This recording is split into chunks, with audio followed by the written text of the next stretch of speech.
Fala, nação atleticana, tudo bem com vocês? O meu nome é Luiz, sejam bem-vindos ao canal Palavra Atleticano.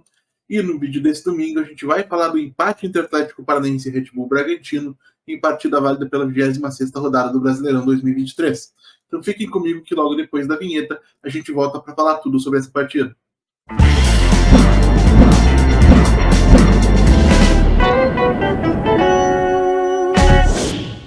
E se você está chegando agora, eu peço que deixe seu like, se inscreva no canal, acione o sininho para receber notificações a cada novo vídeo publicado, compartilhe o conteúdo em redes sociais, grupos de WhatsApp e Telegram sobre o Atlético Paranaense, porque assim você faz com que mais gente conheça o conteúdo produzido por aqui e ajuda a fortalecer esse nosso projeto. Então vamos lá para falar de Atlético Paranaense 1, Red Bull Bragantino 1, partida que ocorreu às 18 horas e 30 minutos deste domingo, na Liga Arena e válida pela 26ª rodada do Campeonato Brasileiro 2023. E para enfrentar o Bragantino, o técnico interino Wesley Carvalho escalou o Atlético Paranaense com Bento no gol, Kaká, Kaique Rocha e Lucas Esquivel, formando um trio de zagueiros, Canóbio na ala direita, Eric Fernandinho à frente do sistema defensivo, Coelho na ala esquerda e mais à frente a gente teve Vitor Bueno, Pablo e Bruno Zapelli. E, gente, um primeiro tempo que não foi bom, esteve longe de ser brilhante, mas que também não foi ruim do Atlético, tá? A gente conseguia ficar um pouquinho mais com a bola, mesmo que tenha tido menos posse. O Atlético deve ter tido cerca aí de 40% a 41% de posse no primeiro tempo, mas finalizou mais na comparação com o Bragantino nesse período e acabou castigado, mesmo estando fazendo um jogo razoável, como eu disse, quando o Coelho forçou uma jogada individual, passou por dois marcadores, acabou perdendo a bola para um terceiro. O Bragantino rapidamente transicionou em direção ao ataque, encontrando o Eric Ramírez em condição de finalizar cruzado com a perna esquerda e venceu o goleiro Bento para abrir o placar na Liga Arena. Isso é uma coisa muito importante que se diga. O Coelho ele não fez um mau jogo hoje, ele foi menos preciso com a bola do que ele vinha sendo em outros momentos, especialmente desempenhando esse papel de ponta-ala que o Wesley criou para ele, nesse sistema de três zagueiros do Atlético, né, dessa construção com três homens atrás, mas foi muito participativo, fechou bem os espaços pelo lado esquerdo e foi uma válvula de escape importante. Se tivesse sido um pouco mais preciso com a bola, certamente o Atlético teria conseguido criar ainda mais do que criou. Mas eu estou me adiantando um pouquinho, porque eu quero falar sobre o Coelho. É que ele é um jogador talentoso, ele é um jogador com muita velocidade, ele é um cara que tem coisas para oferecer. A gente viu uma melhora dele em 2023 na comparação com o que a gente viu em 2022. E talvez o que separe o Coelho de ser realmente um bom jogador, um jogador importante para esse sistema do Atlético como um todo, seja uma melhor compreensão do papel dele, especialmente do papel ofensivo. O Coelho realmente ele tenta forçar algumas situações sem necessidade, driblando aí 2, 3, 4 jogadores de uma vez, e nem sempre ele consegue, como a gente viu no lance do gol marcado pelo Bragantino hoje.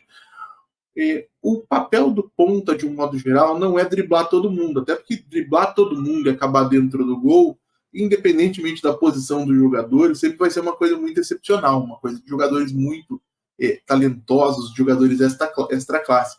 O ponta funcional, o ponta que cumpre o seu papel no momento em que o time tem a bola no campo de ataque, ele é o jogador para duas funções estratégicas primordiais. O primeiro, manter a amplitude da defesa do adversário, ou seja, alargar a defesa de modo que a distância entre os defensores seja um pouco maior, o espaçamento entre eles seja um pouco maior, permitindo que o time consiga construir por esses espaços para chegar ao gol defendido pelo adversário. E lógico, uma coisa que é muito importante que o ponto saiba fazer são jogadas de 1 contra 1. O time cria toda uma articulação de jogada que termina com o ponta recebendo a bola aberta em uma situação de 1 contra 1 contra o seu marcador, que ele deve enfrentar e aí sim passar por ele. E tendo passado por esse marcador, tendo deixado esse marcador para trás, é o momento de você aproveitar a necessidade de cobertura, a movimentação das peças defensivas do adversário para acelerar a jogada no espaço que se criou. Isso vai acontecer com mais eficiência, passando e não continuando a driblar. Então o Coelho ele precisa realmente ter uma compreensão melhor do seu papel para poder tomar melhores decisões. Mas repito, não fez um jogo ruim hoje, fez um jogo razoável.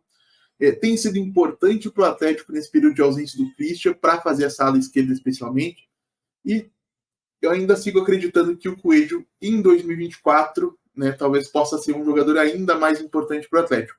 De qualquer maneira, eu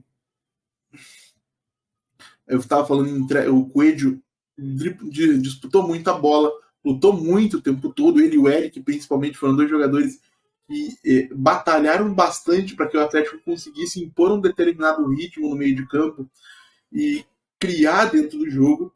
No primeiro tempo, a gente teve um Vitor Bueno que participou muito pouco do jogo, de maneira muito discreta. Isso acabou comprometendo o funcionamento, especialmente ofensivo, da equipe do Furacão, porque o Vitor é um jogador, como a gente sabe, é o jogador que mais gera situações de finalização no elenco do Atlético. O fato dele estar abaixo certamente acaba puxando o time todo para baixo. Foi o que aconteceu. E o Bruno Zapelli não foi muito diferente no primeiro tempo, até o momento em que ele consegue aquele lance de uma grande qualidade técnica, né?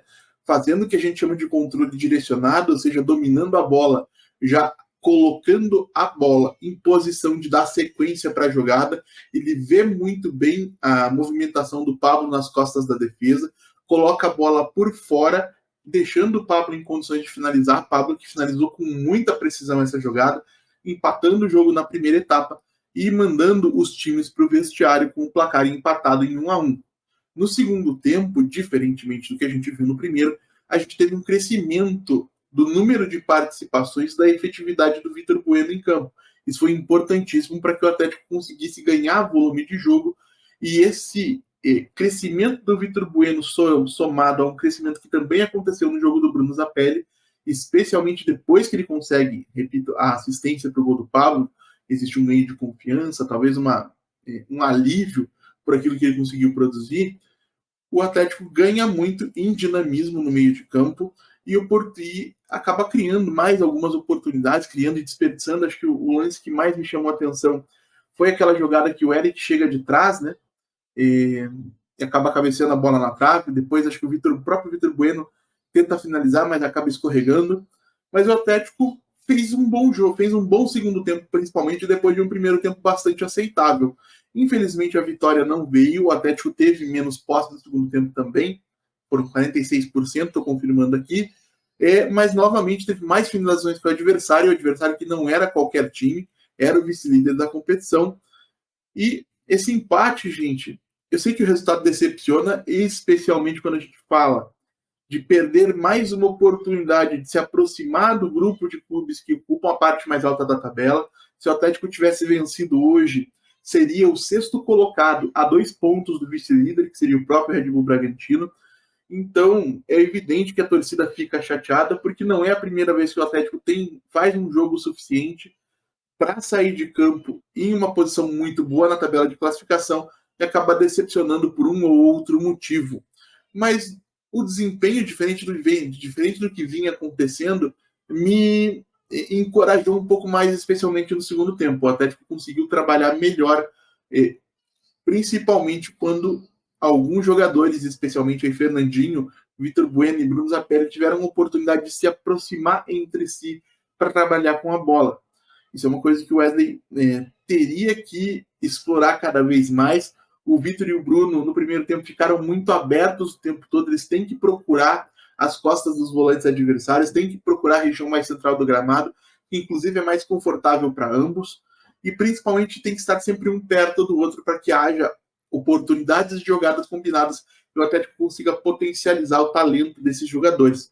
Então, por mais que, repito, o resultado bastante decepcionante, uma chance desperdiçada de subir na tabela, achei que pelo menos serve como consolo o fato de que o time jogou um futebol melhor do que vinha jogando.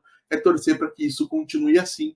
E destacar um Kaique Rocha que não foi brilhante, né, para encerrar, mas que participou bem como defensor central, rebateu algumas bolas, né, sabe se aproveitar da altura que tem.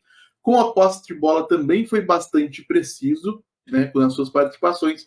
Um jogador que, com o passar do tempo, com um processo de maturação, deve se tornar uma alternativa interessante para o Atlético. Não acho que ele seja a tábua de salvação da nossa defesa para 2022, mas me anima ver o Kaique se desenvolvendo e cumprindo o potencial que a gente imagina que ele tenha, né?